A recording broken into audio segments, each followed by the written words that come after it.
हयग्रीव घोड़े की गर्दन वाला एक हिंदू देवता है जो भगवान विष्णु का घोड़े के सिर वाला अवतार है। इस अवतार का उद्देश्य हयग्रीव कश्यप और दनु के वंशज नामक एक दानव का वध करना था, जिसकी गर्दन घोड़े की और शरीर मनुष्य का था। हयग्रीव भगवान विष्णु का एक अवतार है। 3 उन्हें ज्ञान और बुद्धि के देवता के रूप में पूजा जाता है। मानव शरीर और घोड़े के सिर के साथ चमकीले सफेद रंग के सफेद वस्त्र के साथ और सफेद कमल पर बैठे हैं। प्रतीकात्मक रूप से कहानी जुनून और अंधेरे की राक्षसी ताकतों पर दिव्यता के हाथ से निर्देशित शुद्ध ज्ञान की विजय का प्रतिनिधित्व करती है। 4 हयग्रीव पर वेदांत देशिका के ध्यान श्लोक ध्यानात्मक छंद में हिंदू प्रतिमा विज्ञान में इस देवता के चित्रण का वर्णन किया गया है। उनके 4 हाथ हैं, जिनमें से एक ज्ञान प्रदान करने की मुद्रा में है, दूसरे में ज्ञान की पुस्तकें हैं तथा अन्य 2 में शंख और चक्र हैं।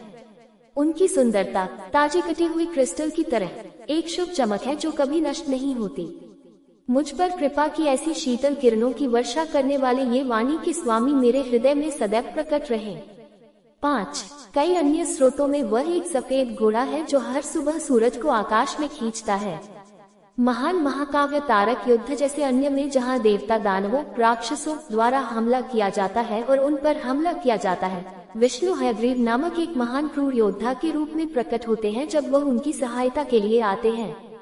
इसमें कहा गया है, हयग्रीव अपने रथ में प्रकट होते हैं जिसे 1000 शक्तिशाली घोड़े खींचते हैं और अपने नीचे देवताओं के शत्रुओं को कुचलते हैं। महाभारत में हयग्रीव के कई अन्य संदर्भ हैं। ऐसा कहा जाता है कि भगवान विष्णु युद्ध से विजेता के रूप में महान और भयानक हयग्रीव के भव्य रहस्यमय रूप में आते हैं। विभिन्न ऋषियों और तपस्वियों द्वारा इस प्रकार स्तुति किए जाने पर महान हयग्रीव ने एक विशाल श्वेत घोड़े का सिर धारण किया। वरद के मंत्रों ने उनका आकार बनाया। उनका शरीर सभी महान देवताओं से बना था। उनके सिर के मध्य में शिव थे, उनके हृदय में ब्रह्मा थे, सूर्य मरीचि की किरणें उनकी जटाएं थी, सूर्य और चंद्रमा उनकी आंखें थी, वसु और साध्य उनके पैर थे, उनकी सभी हड्डियों में देवता थे। अग्नि का तेन अग्नि के देवता उनकी जीभ थी, देवी सत्या उनकी वाणी थी, जबकि उनके घुटने मरुत और वरुण द्वारा बनाए गए थे। देवताओं के लिए देखने में एक भयानक आश्चर्य इस रूप को धारण करने के बाद उन्होंने असुरों को पराजित किया और उन्हें नीचे गिरा दिया। उनकी आंखें क्रोध से लाल थी। हयग्रीव को हमेशा बैठे हुए दिखाया जाता है। अक्सर उनका दाहिना हाथ याचक को आशीर्वाद देता है या फिर शिक्षण की मुद्रा में व्याख्या मुद्रा में होता है। दाहिना हाथ आमतौर पर एक अक्षमाला भी रखता है जो ध्यानपूर्ण ज्ञान के साथ उनकी पहचान को दर्शाता है। उनके बाएं हाथ में एक पुस्तक है जो एक शिक्षक के रूप में उनकी भूमिका को दर्शाता है। उनका चेहरा हमेशा शांत और शांतिपूर्ण रहता है, अगर मुस्कुराता नहीं है। अपने बौद्ध समकक्ष के विपरीत इस देवता के हिंदू वर्णन में किसी भी तरह के डरावने पक्ष का संकेत नहीं है। हयग्रीव की पूजा कभी कभी ध्यान की एकांत मुद्रा में की जाती है, जैसा कि तिरुवनंतपुरम देवनाथ स्वामी मंदिर में किया जाता है। इस रूप को योग हयग्रीव के नाम से जाना जाता है। हालांकि उन्हें सबसे अधिक उनकी पत्नी लक्ष्मी के साथ पूजा जाता है और उन्हें लक्ष्मी हयग्रीव के नाम से जाना जाता है।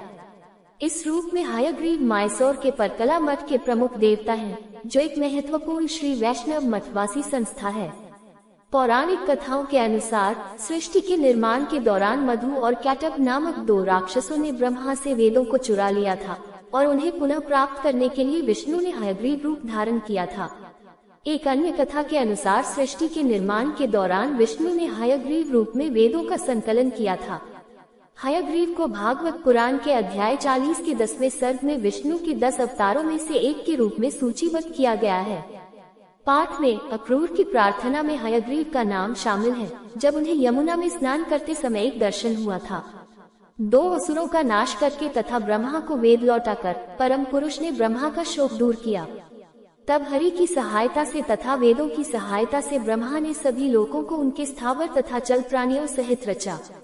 इसके पश्चात हरि ने पितामह को सृष्टि से संबंधित सर्वोपरि ज्ञान प्रदान करके उसी समय उस स्थान पर चले गए।